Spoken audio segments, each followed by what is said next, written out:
بسم اللہ الرحمن الرحیم۔ السلام علیکم ورحمۃ اللہ وبرکاتہ۔ ایسا لگتا ہے کہ تم اپنے ماں باپ کے ساتھ مخلص نہیں ہو، امیر سبکتگین نے محمود کو خاموش پا کر کہا۔ باپ کی اونچی آواز سن کر محمود تصورات کی دنیا سے باہر نکل آیا۔ امیر معظم نے میرے خلوص کی بہت کم قیمت لگائی۔ محمود کے دل کا کر پورے چہرے پر پھیل گیا تھا۔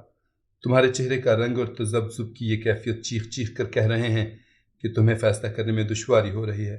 امیر سبکتگین کے لہجے میں کسی قدر تلخی شامل تھی۔ حضرت نظام شاہ رحمۃ اللہ علیہ نے نگار خانم کے کردار پر خود ہی گواہی دی ہے، مگر آپ ایک ایسے شخص کی گواہی کو بھی تسلیم نہیں کرتے جو اپنے کردار میں سورج کی طرح روشن ہے۔ محمود نے امیر سبکتگین کے سوال کا جواب دینے کے بجائے ایک نیا سوال کر دیا تھا۔ یہ نظام شاہ کی عظیم شخصیت کا ہی اثر ہے کہ میں نے اپنا فیصلہ بدل ڈالا۔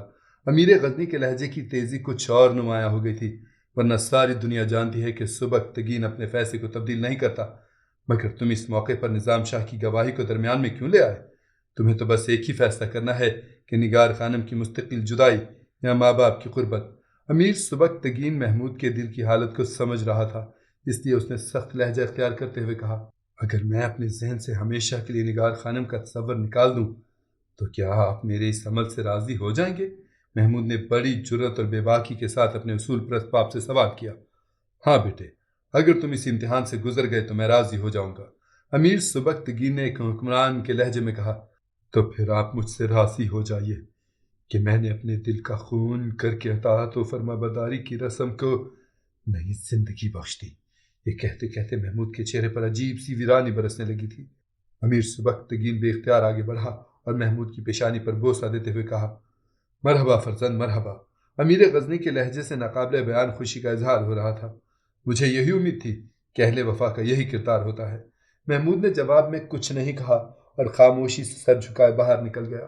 نگار خانم نظام شاہ رحمۃ اللہ علیہ کے پاس پہنچی تو ظہر کی نماز ہو چکی تھی۔ ایک برقع پوش خاتون کو اپنے سامنے دیکھ کر نظام شاہ رحمۃ اللہ علیہ حیرت زدہ رہ گئے تھے۔ خاتون، تم کون ہو اور یہاں کیوں آئی ہو؟ کیا تم نہیں جانتی کہ میں ایک درویش بے سر و ساماں آدمی ہوں؟ میرے پاس اہل ضرورت کو دینے کے لیے کچھ نہیں ہے۔ اور نظام شاہ کا یہی مزاج تھا کہ وہ عام لوگوں سے ملاقات نہیں کرتے تھے۔ ان کی اجازت کے بغیر کوئی شخص بھی مسجد کے اندر داخل نہیں ہو سکتا تھا۔ اگر کوئی غمزدہ انسان اپنی مصیبتوں کی تکلیف سے بے قرار ہو کر چیخنے لگتا تو نظام شاہ خود اپنی جگہ سے اٹھ کر مسجد کے دروازے پر آ جاتے اور سائل کے حق میں دعائے خیر کر کے واپس چلے جاتے، مگر نگار خانم نظام شاہ کی اجازت کے بغیر مسجد میں داخل ہوئی اور بے جھجک انداز میں ان کے روبرو جا کر کھڑی ہو گئی۔ نظام شاہ کو ایک اجنبی خاتون کا یہ انداز پسند نہیں آیا تھا، اس سے ان کے زرد چہرے پر ناگواری کے آثار نمایاں ہو گئے۔ شیخ، یہ میں ہوں، عصر شرازی کی بدنصیب بیٹی نگار خانم۔ برقع پوش خاتون کے ہونٹوں کو جنبش ہوئی اور نظام شاہ گھبرا کر کھڑے ہو گئے۔ صاحبزادی، تم یہاں کیوں آئی ہو؟ نظام شاہ کے لہجے میں شدید حیرت تھی۔ میرا آبائی مکان غزنی کے ایک مالدار شخص سردار تبریز نے خرید لیا اور میں اپنے گھر سے بے دخل کر دی گئی۔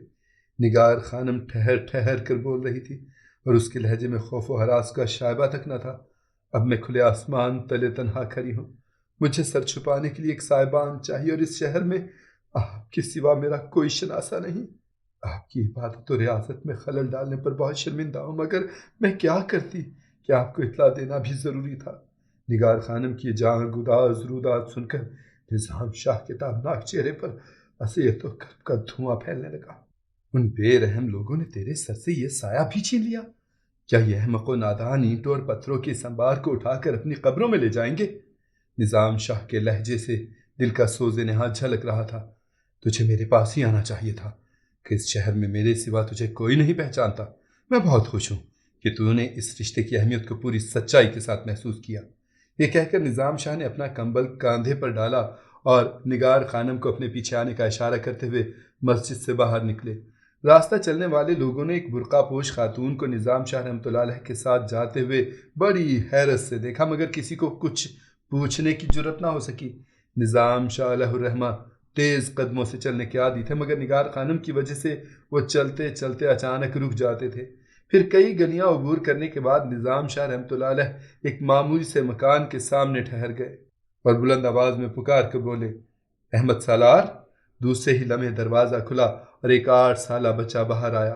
یہ اس فوجی کا بچہ تھا جو 4 سال پہلے ایک جنگ میں شہید ہو چکا تھا۔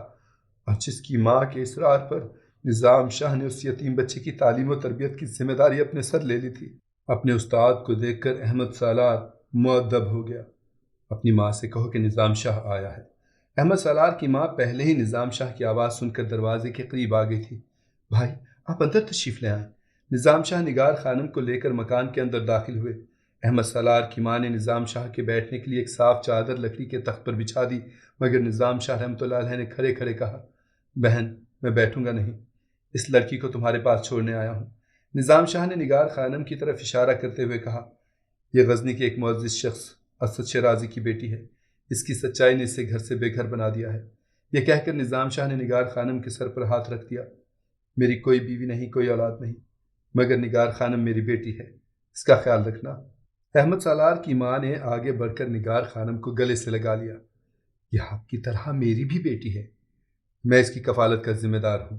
نظام شاہ رحمۃ اللہ علیہ نے احمد سالار کی ماں کو مخاطب کرتے ہوئے کہا، تمہیں کوئی تکلیف نہیں ہوگی، آپ کس کس کی ذمہ داری اٹھائیں گے؟ احمد سالار کی ماں تڑپ کر بولی، آپ میرے لیے اور میرے بچے کے لیے ساری ساری رات مزدوری کرتے ہیں، اور ابھی اس بیوہ عورت کی بات مکمل نہیں ہونے پائی تھی کہ نظام شاہ رحمۃ اللہ علیہ جھنجھلا کر تیز آواز میں بولے، چپ ہو جاؤ، کیوں مجھے رسوا کرتی ہو؟ کوئی کس کی کفالت نہیں کر سکتا، اللہ ہی ہے سب کا کفیل۔ یہ کہہ کر نظام شاہ واپس چلے گئے۔ سالار خاموش ہو گئی تھی، مگر نگار خانم نے سب کچھ سمجھ لیا تھا۔ نظام شاہ کی گوشہ نشین زندگی کا یہ پہلو دیکھ کر اس کی آنکھوں میں آنسو آ گئے تھے۔ محمود نے ماں باپ کی ضدوں پر اپنی محبت کو قربان کر دیا تھا، مگر پھر بھی وہ نگار خانم کے حالات جاننے کے لیے بے چین تھا۔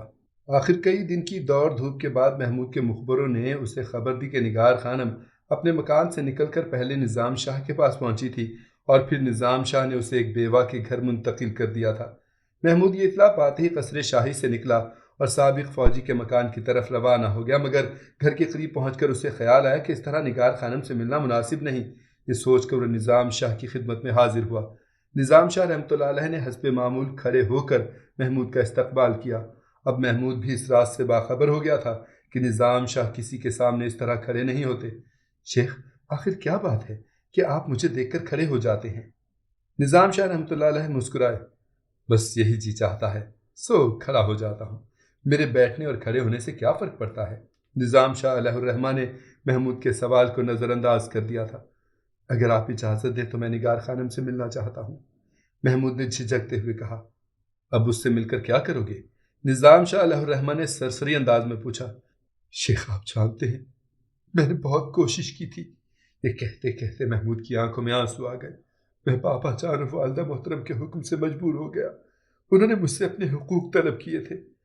تم نے ٹھیک کیا فرزند، نظام شاہ کے لہجے سے بھی اداسی جھلکنے لگی تھی۔ بس تقدیر میں یوں ہی لکھا تھا، اس تحریر کو کوئی مٹا نہیں سکتا۔ اب تم پیچھے مڑ کر نہ دیکھو کہ تمہارے سامنے بے شمار مسائل سر اٹھائے کھڑے ہیں۔ میں نگار خانم کو پرسکون دیکھنا چاہتا ہوں، محمود نے رقت آمیز لہجے میں کہا۔ اگر آپ اجازت دیں تو میں اس کے مالی مسائل کو حل کر دوں، وہ کب تک ایک بیوہ عورت پر بوجھ بنی رہے گی؟ تم اس سے مل سکتے ہو، یقیناً وہ ضرورت مند ہوگی، نظام شاہ نے آہستہ سے کہا اور دوبارہ اپنے کمبل پر بیٹھ گئے۔ محمود نے مسافے کے لیے ہاتھ بڑھائے اور پھر نظام شاہ کی دعائیں لے کر بیوہ عورت کے مکان کی طرف روانہ ہو گیا۔ مرحوم فوجی کی بیوہ نے ولی عہد سلطنت کو اپنے مکان کے دروازے پر کھڑے ہوئے پایا تو وہ کچھ پریشان سی نظر آنے لگی۔ صاحبزادے آپ یہاں؟ بیوہ کے لہجے سے لکنت صاف نمایاں تھی۔ ہاں خاتون، میں نگار خانم سے کچھ ضروری گفتگو کرنا چاہتا ہوں، محمود نے نظریں جھکائے ہوئے کہا۔ میں حضرت نظام شاہ رحمۃ اللہ علیہ کی اجازت سے یہاں آیا ہوں۔ شیخ کا نام سن کر احمد سالار کی ماں الٹے قدموں واپس چلی گئی اور اس نے نگار خانم کو محمود کی آمد سے مطلع کر دیا۔ پھر بہت عجلت میں لکڑی کے تخت پر صاف چادر بچھائی اور محمود کو اندر بلا لیا۔ صاحبزادے یہ ہمارے لیے بڑا اعزاز ہے کہ آپ ایک غریب بیوہ کے گھر تشریف لائے، مگر اس کے ساتھ ہی ہمیں اپنی بے سر و سامانی کا بھی احساس ہے کہ ہم ولی عہد سلطنت کی خاطر مدارت کرنے سے قاصر ہیں۔ مرحوم فوجی کی بیوہ بہت زیادہ شرمسار نظر آ رہی تھی۔ نہیں خاتون، کسی تکلف کی ضرورت نہیں، محمود نے مکان کے صحن کو عبور کرتے ہوئے کہا۔ خود میرے لیے بہت بڑا اعزاز ہے کہ میں آپ لوگوں سے ملنے یہاں آیا ہوں۔ حضرت نظام شاہ رحمۃ اللہ علیہ کے حوالے سے میری نظر میں آپ بھی محترم ہیں اور یہ چار دیواری بھی۔ احمد سالار کی ماں محمود اور نگار خانم کو تنہا چھوڑ کر دوسرے کمرے میں چلی گئی۔ محمود نے آہستہ آہستہ نظریں اٹھا کر نگار خانم کی طرف دیکھا۔ نگار خانم کا چہرہ شرم و حیا اور جوش جذبات کے سبب سرخ ہو رہا تھا۔ وہ محمود کی آمد پر ایک عجیب سی کیفیت سے سرشار تھی۔ اس کیفیت میں ناقابل بیان خوشی کا احساس بھی شامل تھا اور دبدبا یا خوف بھی۔ پھر کچھ دیر اسی کیف و سکوت کے عالم میں گزر گئی۔ میں بہت شرمندہ ہوں نگار خانم، آخر محمود نے اس سکوت کو توڑتے ہوئے کہا۔ میں نے سردار تبریز سے تمہارا مکان خریدنے کی کوشش کی تھی، مگر وہ اس پر آمادہ نہیں ہوا۔ پھر میں نے چاہا کہ تم اس بے گھری کے عذاب سے بچ جاؤ اور تمہیں قصر شاہی میں قیام کی اجازت مل جائے، مگر امیر غزنی اور مادر ملکہ کو یہ بات پسند نہیں تھی۔ یہ کہتے کہتے محمود کا لہجہ بہت زیادہ تلخ ہو گیا تھا۔ نگار خانم نے گھبرا کر جھکی ہوئی نظریں اٹھائیں اور محمود کی طرف دیکھا۔ آپ کیوں پریشان ہوتے ہیں؟ نگار خانم نے محمود کے دل و دماغ پر چھائے ہوئے غبار کو دھونے کی کوشش کی۔ میری قسمت میں یہی لکھا تھا، مجھے کسی سے کوئی شکایت نہیں ہے۔ آپ نہیں جانتے نگار خانم کہ مجھ پر کیا گزری ہے اور میں کس طرح مجبور کیا گیا ہوں۔ محمود کا لہجہ ناسودہ جذبوں کی آگ میں سلگ رہا تھا۔ میں دنیا کی ہر رسم سے بغاوت کر سکتا ہوں، مگر اپنے پیروں میں پڑی ہوئی ماں باپ کے حقوق کی زنجیروں کو نہیں توڑ سکتا۔ میں جانتا ہوں کہ ان مجبوریوں نے میری شناخت کو دھندلا دیا ہے، مگر تم اتنا ضرور سمجھ لو کہ وقت کے اس فیصلے میں میری ذاتی مرضی شامل نہیں تھی۔ یہ کہتے کہتے محمود کی آواز لڑکھڑانے لگی اور اس کی آنکھوں کے گوشے بھیگنے لگے۔ مجھے آپ سے بھی کوئی شکایت نہیں ہے۔ وقت کے بے رحم اور تیز نشتر نے نگار خانم کا دل بھی خون کر دیا تھا، مگر اس نے بڑی ہمت سے اپنے آپ کو سنبھالنے کی کوشش کی۔ محمود نے گھبرا کر نگار خانم کی طرف دیکھا۔ انتہائی قوت برداشت کا مظاہرہ کرتے کرتے نگار خانم کے گلاب رنگ چہرے میں نلاہٹ سی شامل ہو گئی تھی۔ میں محبت کی بساط پر شکست کھا چکا ہوں نگار خانم، مگر پھر بھی میری تم سے آخری التجا ہے کہ تم اپنے روشن مستقبل کی طرف دیکھو اور پرسکون زندگی گزارنے کی کوشش کرو۔ میرا مستقبل آپ کا مسئلہ نہیں ہے۔ یکایک نگار خانم کے لہجے میں چٹانوں جیسی سختی نظر آنے لگی۔ تم کچھ بھی کہو مگر تمہارا مستقبل میرا ہی مسئلہ ہے۔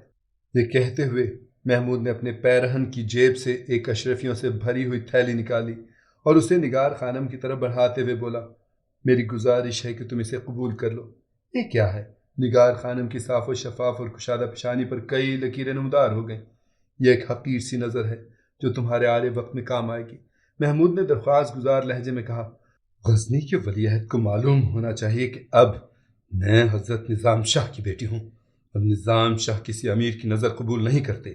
نگار خانم کے لہجے میں اس قدر اجنبیت تھی کہ محمود حیران رہ گیا۔ یہ تم پر کوئی احسان نہیں کر رہا ہوں۔ محمود کی آواز لرز رہی تھی۔ ولی عہد غزنی سے آخری التجا ہے کہ اس طرح یہاں تشریف لا کر میری رسوائی کا سامان فراہم نہ کرے۔ نگار خانم کے لہجے میں وہی سختی تھی جس سے اجنبیت اور بیزاری کا اظہار ہوتا تھا۔ محمود نے اپنا بڑھا ہوا ہاتھ کھینچ لیا، کچھ دیر تک پتھر کے مجسمے کی طرح خاموش کھڑا رہا، پھر آہستہ سے بولا، میں جا رہا ہوں نگار خانم، مگر کاش آپ میری مجبوریوں کو سمجھ سکتی۔ یہ کہہ کر ولی عہد غزنی میں اڑا اور مکان سے نکل کر چلا گیا۔ نگار خانم بہت دیر تک دروازے کو دیکھتی رہی، پھر اس کی آنکھوں سے آنسو بہنے لگے۔ احمد سالار کی ماں سے یہ دردناک منظر برداشت نہ ہو سکا تو اس نے آگے بڑھ کر نگار خانم کے کندھے پر ہاتھ رکھ دیا اور خیالات کا سلسلہ اچانک ٹوٹ گیا اور نگار خانم جبراً مسکرانے لگی۔ نظام شاہ رات کو خاص طور پر نگار خانم سے ملنے آئے اور محمود کے بارے میں پوچھا۔ نگار خانم کچھ دیر تک خاموش بیٹھی رہی، پھر بے اختیار نظام شاہ کے قدموں سے لپٹ کر رونے لگی۔ محمود غزنوی رشتوں کے بھنور میں بری طرح پھنس چکا تھا۔ وہ اس بھنور سے نکلنے میں کامیاب ہو سکا یا ڈوب گیا، یہ جاننے کے لیے داستان کا اگلا حصہ ملاحظہ فرمائیے۔